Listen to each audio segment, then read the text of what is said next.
Keto diet meal plan strategies that work. As I have mentioned in the previous video, if you don't have the right mindset coming in, there's a high chance you are going to fail with your keto diet. To be fair, if you are mentally unprepared for your weight loss journey, you probably will fail with most other diets. Don't think that this is limited to keto. Your lack of mental preparation may mean that you may have certain emotional vulnerabilities which can translate to you getting off your keto diet sooner rather than later. Thankfully, there are certain strategies that you can use if you have the right mindset. Having the right weight loss mindset is essential. It's non-negotiable. There's no getting around it. This is why I suggest that before you go any further, review video 5 thoroughly. With that said, here are some key strategies that would help you transition to a keto diet and stick with it. Quick note, transitioning to keto is actually easy. Seriously, when you're beginning any kind of diet, you would be pumped up. You would be excited about getting started because you know that it benefits a lot of people. You have seen the results other people got, so you can't wait to try it yourself. Getting started is not the problem. Getting pumped up, getting excited, and getting ready are all awesome. The problem is sticking to it. This is why you need the right mindset and the right meal plan strategies. Please focus on the following. Focus on fatty food that fits your taste. One of the most commonly recommended high-fat foods for people starting out on keto is avocado. Well, it's easy to see why avocado is a usual suspect. It is high in fiber and it's loaded with fat. What's not to love?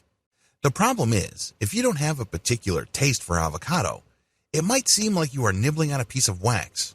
It takes some getting used to. Most people usually mix avocado with something else. Either they turn it into guacamole and enjoy it with Mexican dishes, or they turn it into some sort of ice cream. Now, you know that on a keto diet, you cannot enjoy regular ice cream. This snack is loaded with sugar and milk, which has lactose, so you're stuck with a plain avocado. There is a workaround to this. Focus on fatty foods that already have the taste profile you already prefer.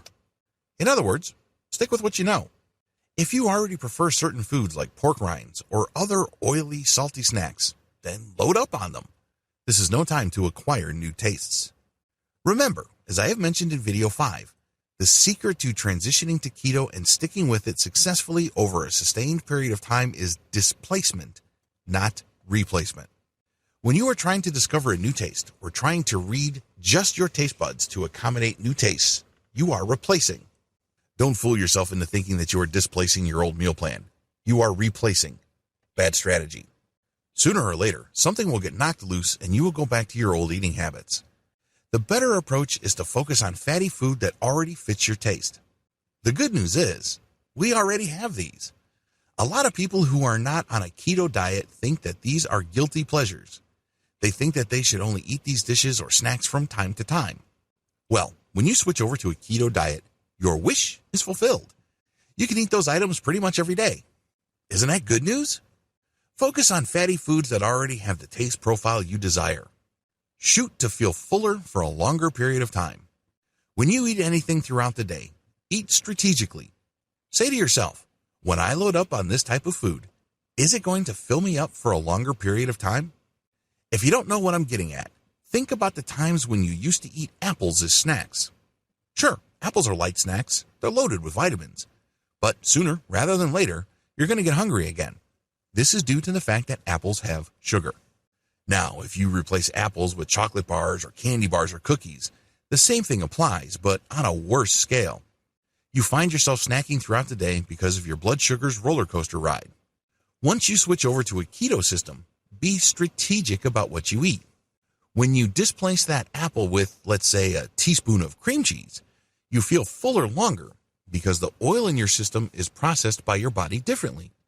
Your body sends different hunger signals to your brain and vice versa when you're eating fatty foods. This is why it's crucial that you be as strategic as possible in your snacks. Instead of just grabbing anything to snack on, eat macadamia nuts. Those things are loaded with oil and your body can definitely tell. You feel fuller for a longer period of time. Eventually, cut out all soda. By all, I mean all.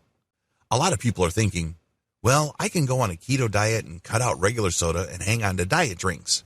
These are soft drinks that are advertised as 0 calories.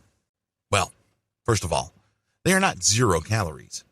Under U.S. labeling guidelines, they contain few enough calories that they can be passed on as 0-calorie drinks, but they are not 0 calories. Also, recent studies have shown that people who drink diet colas actually have a shorter life expectancy. I know, it's shocking. It definitely shocked me. In fact, I got so stunned I swore off all sodas across the board. It doesn't matter whether they are regular soda loaded with sugar, or high fructose corn syrup and other nasty junk, or they are the 0-calorie or low-calorie variety.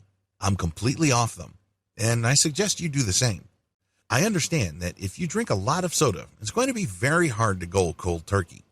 Believe me, I can empathize. It took me a few false starts myself to finally get off the soda train.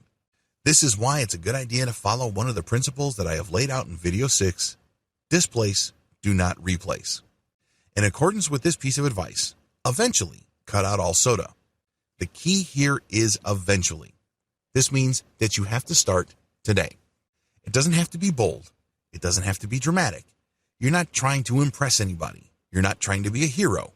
But you have to start today and gradually cut down. If you do it gradually, it's actually much easier than you care to realize. But if you were going to go cold turkey, that's going to be a little bit of a problem because of the dynamics that I described earlier in this training. Your body will put up a fight. Your body is used to doing things a certain way. Your body has grown accustomed to certain patterns, and believe me, it's going to push back. Sooner or later, you will find yourself doing the same things as before. Before you know it, you will be eating the same stuff as before. So don't do things that way. There's no need for some sort of black and white change. Again, you're not trying to impress anybody. You're not trying to put on a show. Instead, you want to adopt something that will stick. Eventually, cut out grain-based snacks. Let me be completely honest with you. One of the biggest hassles with adopting a keto diet involves snacks. A lot of the snacks available out there are grain-based. It doesn't matter what you're into. Maybe you're into corn chips, corn flakes, puff snacks, rice cakes, potato chips, the whole 9 yards. When you look at the common laundry list of snack items in the United States and elsewhere, they have one common denominator for the most part. I am, of course, talking about grains. It doesn't matter whether that grain is rice or corn, or it involves a starchy vegetable like potato. They're all loaded with starch. They're all off limits to you if you switch to a keto diet. This is why it's a good idea to eventually cut down on grain-based snacks as you load up on fatty nuts like walnuts or macadamia. Peanuts are off limits. Peanuts are not going to get you where you want to go as far as your keto diet is concerned. Stick to high-fat bombs like macadamia and walnuts. This is a little bit tricky because normally macadamia nuts and walnuts are often packaged with chocolate or something sweet. You're going to have to make the adjustment to these nuts in their pure form. The good news is that you probably already have a taste for them if you have had macadamia and walnut as part of some sort of mixed nuts package. Load up on these. Slowly cut out milk-based snacks. Milk is a very touchy subject for a lot of people. A lot of individuals switching over to keto can easily make do without soda. Many are able to make the transition to a grain-free snack system with very little resistance. The problem is, once they try to cut out milk and dairy-based products, that's when they get a little antsy. This is why I suggest that you slowly cut down. I'm not talking about eventually. I'm not talking about a fast withdrawal system, but just slowly cut out milk-based snacks and meal items. It really all boils down to pacing yourself in line with your changing tastes. This is definitely not something that you can rush. Keep the meal plan strategies above in mind. Make sure you try all of them. If you're having a tough time with one, keep at it. Again, there's no need to be a hero. There's no need to just take one giant leap. You're not going to prove anything to anybody. What's important here is that you're able to stick to the changes that you have made. A little bit of incremental change can go a long way. Some people adjust very quickly. Others need a little bit more time. Just figure out which one you are and just stick to the plan of action. Eventually, your body will get used to it. Eventually, your taste buds will adjust.